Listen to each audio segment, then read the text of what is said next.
आत्मनिर्भर भारत की तस्वीर देखना है तो आप भीमगढ़ चले जाइए। बताया जाता है कि संजय सरोवर बांध से 28 अगस्त को 2,25,000 क्यूसिक पानी छोड़ा गया था, जिसके बाद भीमगढ़ नदी में बना ब्रिज बह गया और लोगों के आवागमन के रास्ते बंद हो गए। बताया जाता है कि शासन प्रशासन से लगातार ब्रिज बह जाने के बाद मार्ग सुधारने की मांग की जा रही थी, लेकिन अब तक शासन प्रशासन की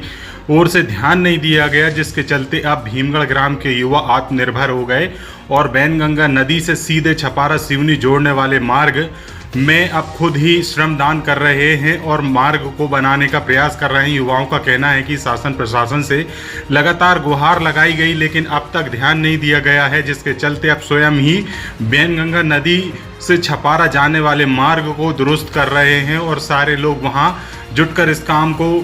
अंजाम दे रहे हैं। बैनगंगा नदी में बाढ़ आने के कारण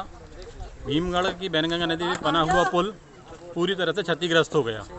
जिससे गांव के लोगों को आवागमन में बहुत परेशानी जा रही है। लगभग छपारा का मार्ग भीमगढ़ से अगर हम खापा होते हुए जाते हैं तो लगभग 12 से 13 किलोमीटर होता है, लेकिन जब हम घूम के जाते हैं तो वही रास्ता हमें 20 से 22 किलोमीटर तय करना पड़ता है और रास्ता जो है बहुत ज़्यादा ख़राब है। 20 से 25 गांव भीमगढ़ से जुड़े हुए हैं जो छपारा को टच करते हैं। मध्य प्रदेश शासन से और प्रशासन से भी गांव के लोगों ने अपील किया कि भाई यहाँ का मार्ग सुधारवाया जाए, लेकिन किसी प्रकार की कोई मदद आज तक यहाँ प्राप्त नहीं हुई है।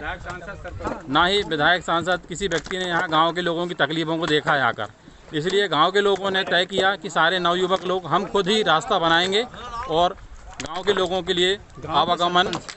सुचारू रूप से तैयार करेंगे।